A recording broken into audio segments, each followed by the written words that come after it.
ఎవరితో మాట్లాడి చివరికి నేను శ్రీధర్ బాబు గారిని పట్టుకొని మీటింగ్ పెట్టిన ఫస్ట్ టైం. నేను ఆ సచివాలయానికి ఇంతవరకు పోలే కానీ పోయిన దీనికోసం రంగనాథ్ గారు వచ్చిండు. ఆయన అన్న మాట ఏంటంటే వెంటనే ఆపేస్తాం, అక్కడ ఆక్రమించుకున్న భూమి కానీ కడుతున్న షెడ్లు కానీ ఆపేస్తామని చెప్పిందండి. మీరు అడగండి, ఆపలేదు. ఇప్పటికీ ఒక్క షెడ్ జాగాలో 2 షెడ్లు నిర్మాణం అవుతుంది. నేను నాకేదో పైరవి కోసం పోలే.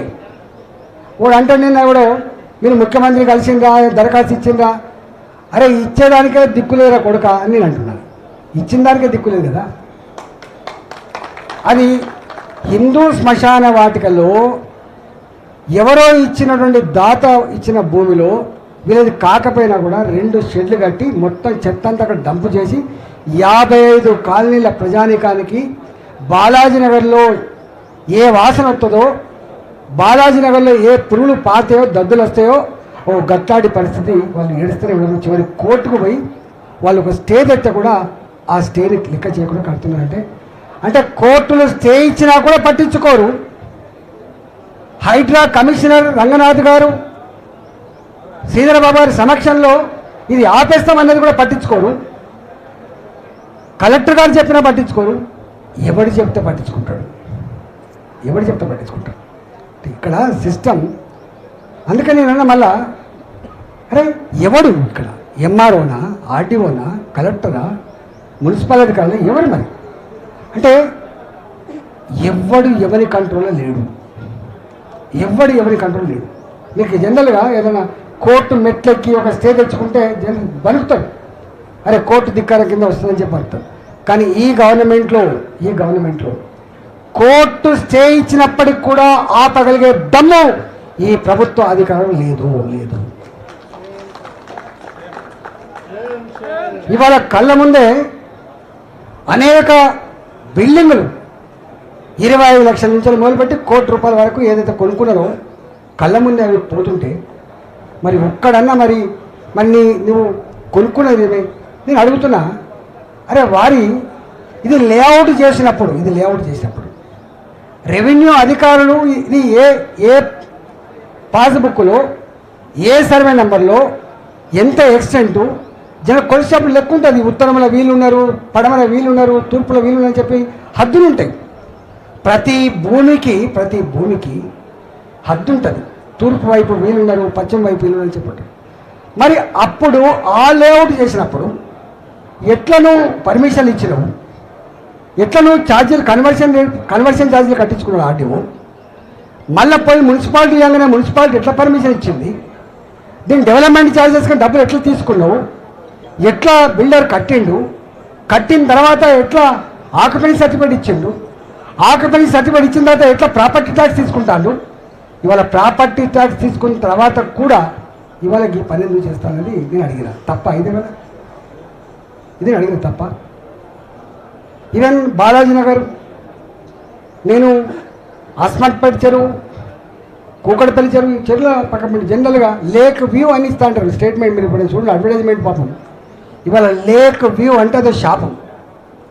ఒకప్పుడు ఏదైనా ఇండ్లు అమ్ముకోవాలంటే అమ్ముకోవాలంటే ప్లాట్లు అమ్ముకోవాలంటే లేక్ వ్యూ అని చెప్తే ₹2,000 గజానికి ఎక్కువ పోయేది. ఇల్లు అయితే అపార్ట్మెంట్ అయితే ఇంకొక 2 లక్షలు 3 లక్షలు 5 లక్షలు ఎక్కువ పోయేది. కానీ ఇవాళ లేక్ వ్యూ అని కనుక అంటే మరణశాసనమే. వారికి మరణశాసనమే. 25,000 ఇండ్లు, 25,000 అపార్ట్మెంట్స్ లేక్ వ్యూ అని చెప్పి అడ్వర్టైజ్మెంట్ చేసిన కర్మానికి ఇచ్చిన డబ్బులు వాపస్ తీసుకుపోతున్నారు. ఎవడు మళ్ళీ ముందుకు వస్తలేడు. ఇవాళ మొత్తం రియల్ ఎస్టేట్ కూలడానికి ప్రధాన కారకుడు రేవంత్ రెడ్డి. అవునా కాదా? కాంగ్రెస్ పార్టీ నాయకులు ఆలోచించుకోవాలి. ఇవాళ ఎంత బాధ అవుతుందంటే నేను ఆ రోజు స్టేట్మెంట్ ఇచ్చిన, అరే రేవంత్ రెడ్డి గారు నిలబడి ఎప్పుడు 5 ఏళ్ళు నువ్వు ఎమ్మెల్యేగా పనిచేయలే, నిలబడి ఎప్పుడు నువ్వు 5 ఏళ్ళు ఎంపీగా పనిచేయలేదు, ఎన్నడూ మంత్రిగా చేసిన అనుభవం నీకు లేదు, నువ్వేమో చాలా హామీలు ఇస్తున్నావు. ఒకనాడైతే ఆయన అంటాడు, అదెంతనే బిషాది, వాళ్ళకేమెరకనే, మళ్ళీ ఎంత మెదల్లేని వాళ్ళు మాట్లాడతారు, ప్రజలకెరక నాకెరక, కడుపు కడుపు కట్టుకొని ఒక సంవత్సరం కష్టపడితే 40,000 కోట్ల రూపాయలు వస్తాయని చెప్పినటువంటి వ్యక్తి ఆ వీడియో రేపు మా కార్యకర్తలంతా కూడా బయట పెడతారు. ఇట్లాంటి కొన్ని వందలు ఇచ్చాం. ఇంత పెద్ద ఆనాడు మాట ఇస్తే తప్పని వ్యక్తి అని చెప్పుకునేది కేసీఆర్, మడమ తిప్పని వ్యక్తి అని చెప్పుకునేది కేసీఆర్, రాళ్ళతో కొట్టి సంభవం అని చెప్పేది చిచ్చిన మాట అమలు కాకపోతే. గా ముఖ్యమంత్రి రాళ్ళు తలుచుకుంటే దెబ్బల కొదవా అని చెప్పిన ముఖ్యమంత్రి, ధనిక రాష్ట్రం అని చెప్పిన ముఖ్యమంత్రి, హామీ ఇస్తే అమలు చేస్తారు తప్ప మాట తప్పని ముఖ్యమంత్రి, 1,00,000 రూపాయల రుణమాఫీ చేయక ఎలుకల పడ్డాడు కేసీఆర్, 4,000 నిరుద్యోగ భృతి ఇవ్వక ఎలుకల పడ్డాడు కేసీఆర్, కాలేజీలో చదివే పిల్లలకు ఫీజులు రియంబర్స్మెంట్ చేయక వెలుకల పడ్డాడు కేసీఆర్, చివరికి అప్పుల మీద అప్పులు చేసి తప్ప రైతు బంధు ఇవ్వలేకపోయింది, జీతాలు ఇవ్వలేని పరిస్థితి ఉండేది మీకు తెలుసు. నేనన్నా గాయననే ఇవ్వలేకపోతున్నాడు, గాయన ఇవ్వలేకపోయిండు, నువ్వెట్లా ఇస్తావు రేవంత్ రెడ్డి అని చెప్పి నేనన్నా. అంటే ఆయన అన్న మాట ఇది. నేను అప్పుడు లెక్కేసి చెప్పిన, నేను కూడా ఎడ్డోన్నో గుడ్డోన్నో, నాకు నీ అంత తెలివి ఉందో లేదో నాకు తెలియదు, కానీ రేవంత్ రెడ్డి గారు నేను కూడా 5 సంవత్సరాల కాలం పాటు 6 బడ్జెట్లు ప్రవేశపెట్టిన ఆర్థిక మంత్రిని చెప్తున్నా. నాకు తెలిసి 5,000 కోట్లు కూడా అదనంగా సంవత్సరానికి ఖర్చు పెట్టే ఆస్కారం లేదు రేవంత్ రెడ్డి గారు. మీరు గిన్ని హామీలు ఇస్తున్నారు, ఇది అమలు కాదు అని చెప్పినాను. నీది కాకపోతే ఢిల్లీ దాకా దేకమన్నట్టుగా నువ్వు ఇస్తున్నావు, నువ్వు 100% మోసం చేస్తున్నావు అంటే ఈయన అమెరికా నుంచి ఒక స్టేట్మెంట్ ఇచ్చింది. అమెరికాలో పోయినప్పుడు ఒక స్టేట్మెంట్ ఇచ్చింది, మీరు చూస్తారు, మీరు బయట పెట్టాలి ఇప్పుడు మళ్ళీ. ఏమని? అబద్ధాలు ఆడితేనే ప్రజలు ఇష్టపడతారు, అబద్ధాలని నాకుని నమ్ముతారు అని చెప్పింది. అంటే 6 గ్యారంటీలు, 66 హామీలు, 420 రకాల పనులకు ఇన్ని రకాల అబద్ధాలు ఆడిందని చెప్పి 15 నెలల కాలంలోనే ప్రజలకు అర్థమైపోయింది ఇవాళ. దాన్ని ఇలా మనం మళ్ళీ చెప్పాల్సి ఎక్కడ. కాబట్టి ఇవాళ ఈ పరిస్థితులలో నేను పోయేది మాట్లాడిన వీడియోలని మీరు కూడా వినండి. నేను గింతే అన్నా, ఈయనని సైకో అంటారు, ప్రజలు ఎడుతుంటే చూస్తోని సాడిస్ట్ అంటారు, అసలు ఎవడు ఏంది అసలు అని చెప్పి బాధతో మాట్లాడినమాట వాస్తవం. నేను మాట్లాడిన దానికి నా ప్రజల కన్నీళ్ళు నన్ను మాట్లాడించింది, మా ప్రజలు పడేటువంటి ఆవేదన నన్ను మాట్లాడించింది. 25 ఏళ్ళుగా పదవి ఉంటుందా లేదా ముఖ్యం కాదు, కానీ ఉన్న రోజులు నమ్మిన సిద్ధాంతం కోసం ఇవాళ మొట్టమొదటి కూడా నేను ఒక స్టేట్మెంట్ ఇచ్చిన ఇక్కడ. భారతీయ జనతా పార్టీ ఇల్లు కట్టించిన పార్టీ, జాగలు పంచిచ్చిన పార్టీ, బాలాజీనగర్ రూపశిల్పి, బాలాజీనగర్ గుడిసెలు కూడగొడుతున్నాడు.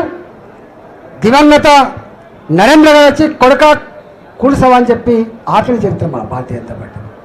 ఇక్కడ ఒక వాజ్పేయి నగర్ ఉంటుంది, ఇక్కడ దత్తాత్రేయ నగర్ ఉంటుంది. ఇక్కడ నువ్వు హైదరాబాద్లో ఎక్కడ పోయినా కూడా దీన్ దయాళ్ నగర్ కావచ్చు, దత్తాత్రేయ నగర్ కావచ్చు, అది వాజ్పేయి నగర్ కావచ్చు, ఇవన్నీ కూడా భారతీయ జనతా పార్టీ కూడు లేని వాళ్లకు, గుడు లేని వాళ్లకు ఆదుకున్న పార్టీ భారతీయ జనతా పార్టీ.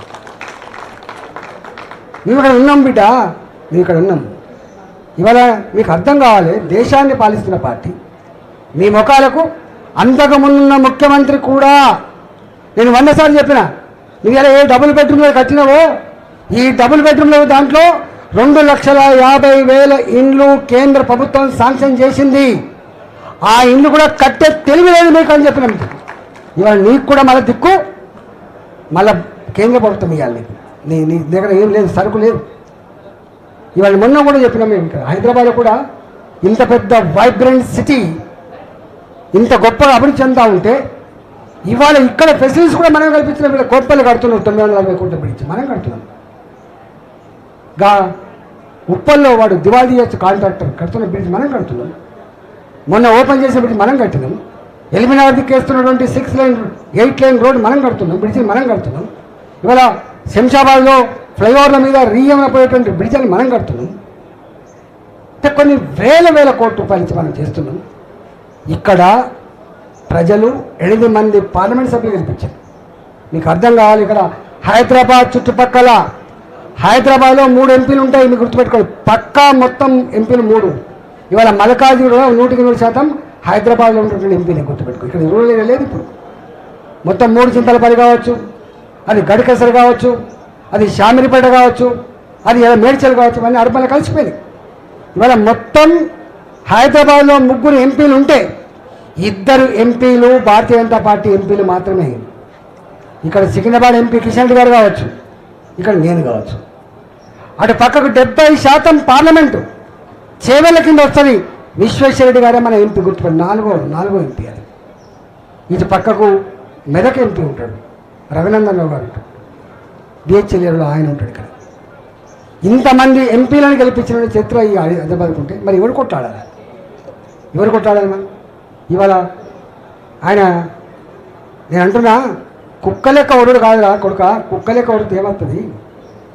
ఎవడు ఒరుతాడో, ఎవడి సంస్కారహీనుడో, ఎవడికి సభ్యత లేదో, ఎవడు అబద్ధాల కోరో, ఎవడు ప్రజలను వంచే వాళ్ళో నేనెందుకు చెప్పాలి?